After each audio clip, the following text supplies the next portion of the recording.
Bonjour à tous et à toutes. Alors aujourd'hui on se retrouve pour une nouvelle vidéo qui m'a été quand même pas mal demandée. C'est sur le diamond painting. Voilà. Donc pour commencer, je vais vous présenter comment on reçoit un diamond painting, comment je vous conseille de faire quand vous le recevez. Et ensuite je vous montrerai mon organisation à moi pour quand je fais mon diamond painting. Alors, pour commencer, moi je les ai reçus. En fait, j'en avais commandé deux en même temps chez le même vendeur. Donc il m'a envoyé les deux en même temps. Et dans deux boîtes. Donc dans une des boîtes, j'ai ma toile, du coup, voilà, qui se présente, elle est enroulée. Vous avez au milieu un tube de polyester, ou je ne sais pas exactement ce que c'est, pour la maintenir. Et dans la deuxième boîte, nous avons tous les diamants.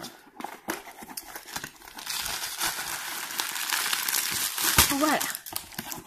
Alors, comme vous pouvez le voir, c'est quand même plutôt gros. Donc ça, évidemment, ça va dépendre de la taille et du nombre de diamants de votre diamond painting. Donc, vous avez également, qui est fourni avec, une fiche récapitulative. Donc, où on vous montre à quoi doit ressembler votre toile une fois qu'elle est faite. Et également, tous les diamants qu'il y a dedans. Donc, par exemple, dans la toile d'Alice, j'aurai 33 couleurs différentes. Ça sera le symbole qu'auront les couleurs sur la toile. Je vous le montrerai plus particulièrement là-bas. Ça, c'est quel numéro de diamant il s'agit. Donc, regarde. Désolée pour le bruit. Donc là, par exemple, j'ai le sachet 402. Donc, je cherche sur mon papier et on voit que le 402 sur la toile, ça se traduit par le numéro K. Donc je vous le montrerai encore ça tout à l'heure. Et ensuite, en rouge, on vous montre combien de sachets vous devez avoir. Donc là, des 402, je dois en avoir 18. Donc ce que je vous conseille, moi, ce que j'ai fait, c'est que j'ai vérifié que j'avais le bon nombre de sachets de chaque couleur. Donc j'ai vérifié qu'il y avait bien 1 161, 14 310, 3 350, etc. Et comme vous pouvez le voir, il me manque 2 sachets de 350. Donc moi, les vendeurs chez qui j'ai acheté sont vraiment top, hyper sérieux et tout, parce que dès que je m'en suis aperçue, je leur ai envoyé un mail et ils m'ont répondu dans l'heure en me disant qu'ils allaient me renvoyer les sachets qui me manquaient. Donc voilà, après ça dépend des vendeurs. Ensuite, vous voyez, il y a marqué Square. Square, ça veut dire quoi? C'est tout simplement que les diamants, ce sont des petits carrés. Vous avez également des ronds, mais moi, c'est vrai que je préfère les petits carrés. Donc ça, voilà, c'est ce qu'on fait quand on le reçoit.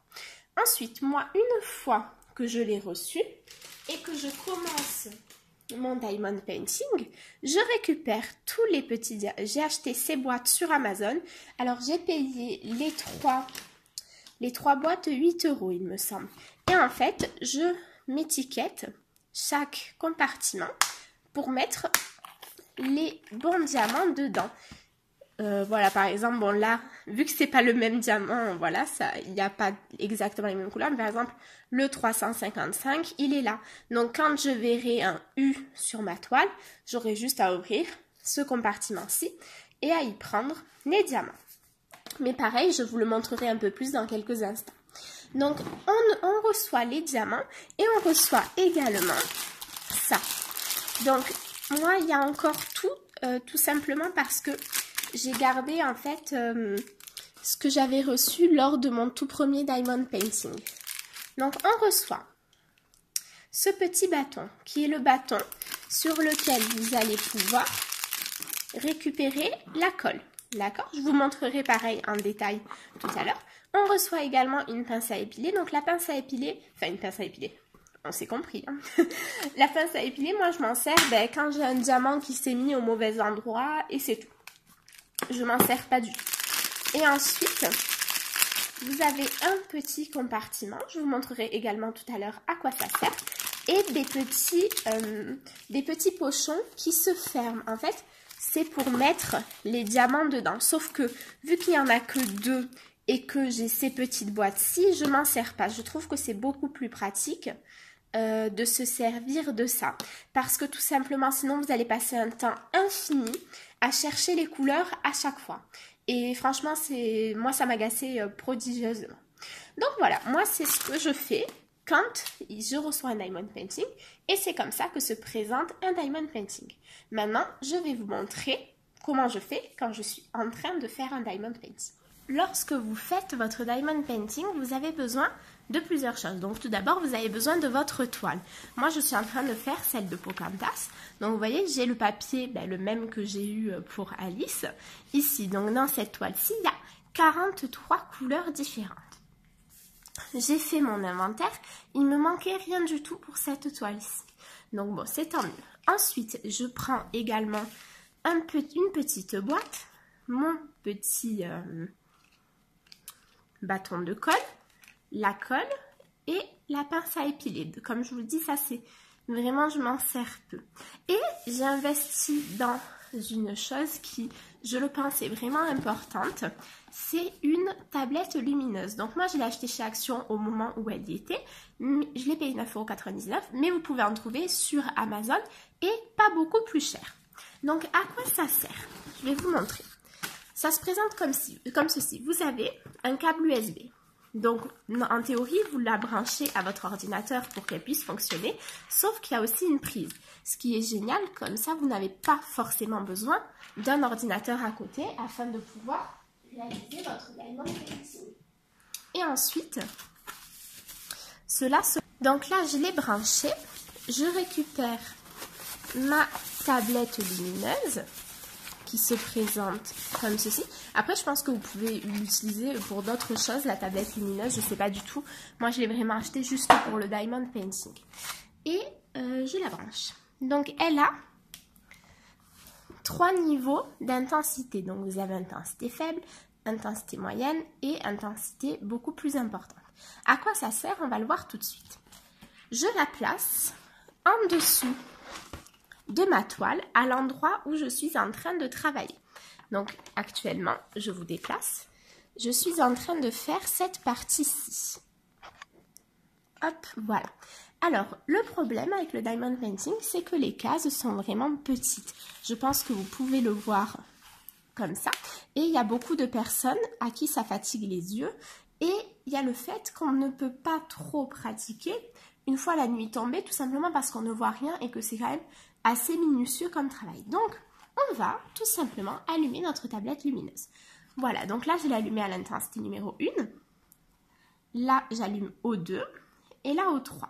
Et vous voyez qu'on voit beaucoup mieux les zones. Donc là, c'est un peu trop pour moi vu qu'il fait quand même jour. Donc, je vais l'allumer au 2. Voilà, donc là, maintenant, je vois à peu près. Donc, par exemple, je vais en faire un petit peu avec vous, juste pour vous montrer. Donc, on voit la zone bleue. D'accord? Donc la zone bleue, c'est un Y. Donc je regarde sur ma feuille et le Y, c'est le numéro 310. Donc je reprends mes petites boîtes que je vous ai montrées tout à l'heure.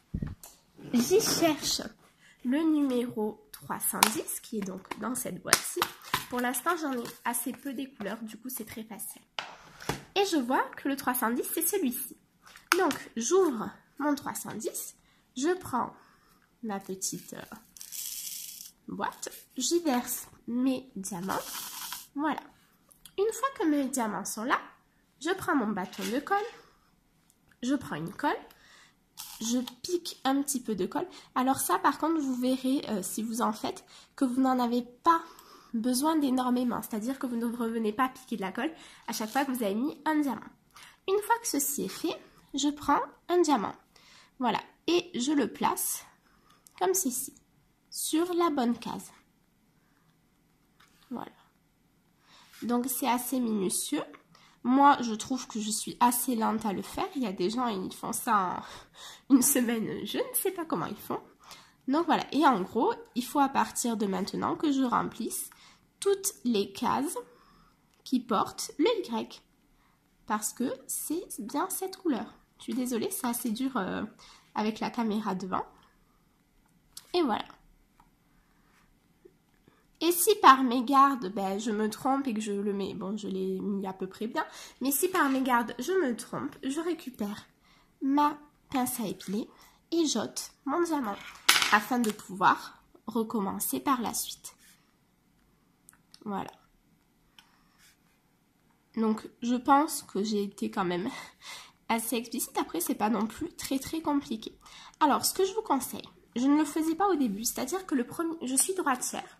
Le premier diamond painting que j'ai fait, je l'ai commencé par ce côté-ci. Je vous bouge pour vous montrer. Sauf que, étant droitière, j'ai commencé par là, donc je mettais systématiquement ma main sur la colle, vu que je suis très douée. Donc je vous conseille, si vous êtes gaucher, de commencer par cette partie. Par contre, si vous êtes droitier comme moi, commencez par cette partie, tout simplement parce que c'est beaucoup plus logique de commencer ici et après d'avancer la main au fur et à mesure. Voilà, je le trouve trop beau ce diamond painting. Donc, je pense que j'ai fait le tour de ce que je voulais vous dire à propos du diamond painting. Moi, c'est vraiment une activité que je trouve très agréable. Voilà, je trouve que ça fait passer le temps. En plus, c'est utile parce que, mine de rien, ça va nous faire de jolies décorations par la suite.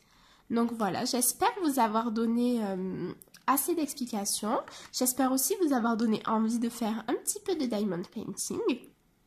Et surtout, n'hésitez pas à me dire ça dans les commentaires, ça me ferait très plaisir de le savoir. Donc je voulais juste rajouter une information, mais je ne sais plus laquelle. Non, je sais plus. Donc c'est pas grave. Si vous avez d'autres questions, surtout n'hésitez pas à me les dire en commentaire. Ça me fera très plaisir d'y répondre. J'espère que cette vidéo vous a plu. C'était la première fois que je faisais une vidéo avec plusieurs étapes comme ça. J'espère que ça va, que c'était pas trop brouillon, que vous avez pu bien comprendre, avoir tous les outils nécessaires pour, si vous souhaitez, faire du diamond painting. Et voilà, et moi je vous dis à samedi ou à dimanche pour une prochaine vidéo. Au revoir!